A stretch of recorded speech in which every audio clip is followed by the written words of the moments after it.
gonna do now? Back. Oh, back up. Back.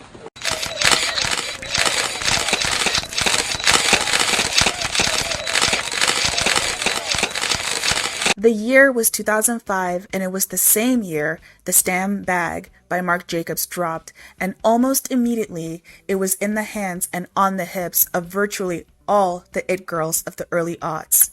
The Hermes Birkin, named after Jane Birkin, the Hermes Kelly, named after Grace Kelly, the Gucci Diana, named after Princess Diana, the Louis Vuitton SC, named after Sofia Coppola, the Gabriela Hearst Nina, named after Nina Simone, and then there was the Marc Jacobs Stam, named after Jessica Stam. There are very few people on earth that can say that a luxury bag was named after them. The Stam Bag, created by Marc Jacobs, was named after Canadian supermodel Jessica Stam. Jessica Stam was just hitting supermodel status just at the time that the bag of her namesake came to be. Very little is known about exactly why Marc Jacobs chose to call one of his first offerings of luxury bags after Jessica Stam, other than he just really liked her as a person and a model.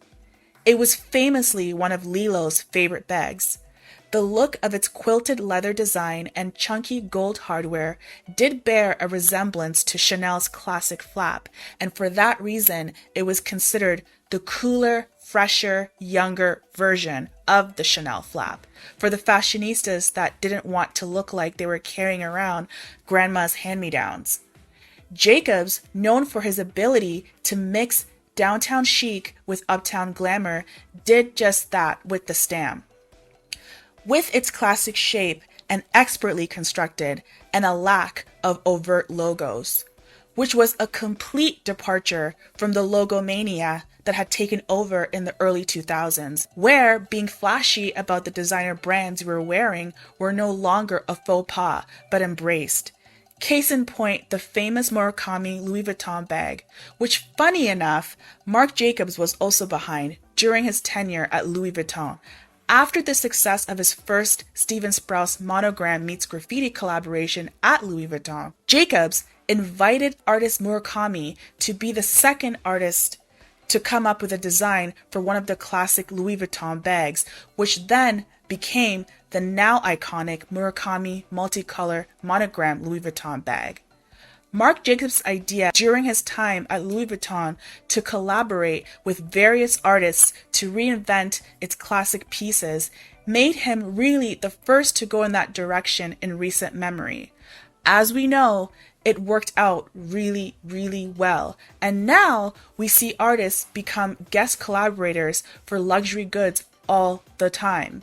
While the Stam Bag was a more subtler ode to luxury, it was still very much with the times, when oversized and chunky hardware designs of accessories were the look du jour.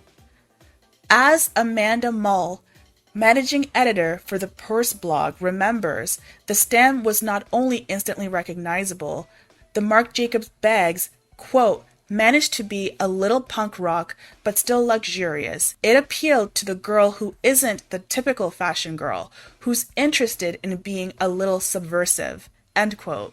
With the late 90s came the concept of the designer it bag, but the early 2000s turned it into a craze in a way that was not quite seen before. From Balenciaga to Mulberry to Gucci to Chloe to Louis Vuitton, people were trying to keep up with the Joneses and were eager to bust out their credit cards, save up their pennies, just to be seen with a coveted bag on their arm. This was a time when luxury accessories were being aimed at a younger demographic, and the accessories were more coveted than the luxury clothes that were coming down the runway. Do you have the right bag? Are you wearing the right sunglasses? You can thank Tom Ford for that. He was considered the first to make the direct connection to link a luxury brand's accessories to its image and then connect it to the clothes. In 2004, the luxury goods market was estimated to be worth $840 billion, yes, with a B, and by 2010, it was at $1 trillion. Naming a bag, if done correctly, is a very clever marketing tactic as it gives the bag an identity, especially when it's named after an actual person with allure and a following.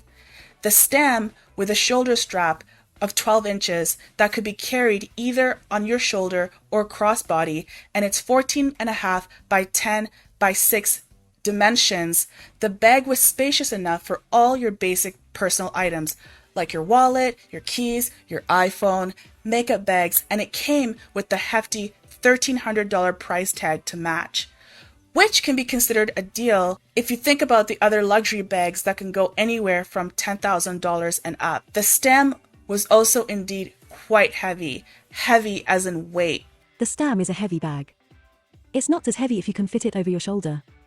But I'm not lucky enough to do that. I put up with the weight because I love the bag so much. Actually, a lot of my bags are heavy. My biceps are quite strong now. Ha ha. But anyways, it is a heavy bag even without anything in it. I suppose it's up to you and how much you can endure. Fashion is not easy. LOL. I hate carrying heavy bags too. For me, the Stam is too heavy. I guess it depends what you are going to do with it.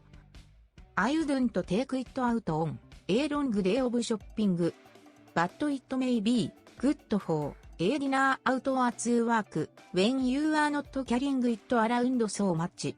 I love the look of this bag and I have it in the putty with the blue suede lining. It is a very heavy bag. I'm actually thinking of unloading it from my collection because I don't use it anymore.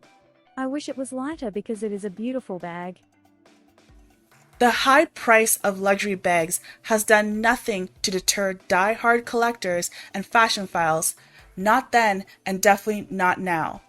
Exclusivity is the name of the game. While the bag's design received a few upgrades and versions over the years, it maintained its puckered shape. But don't go running out for the Stam just yet. Sadly, the Marc Jacobs Stam was discontinued in 2013.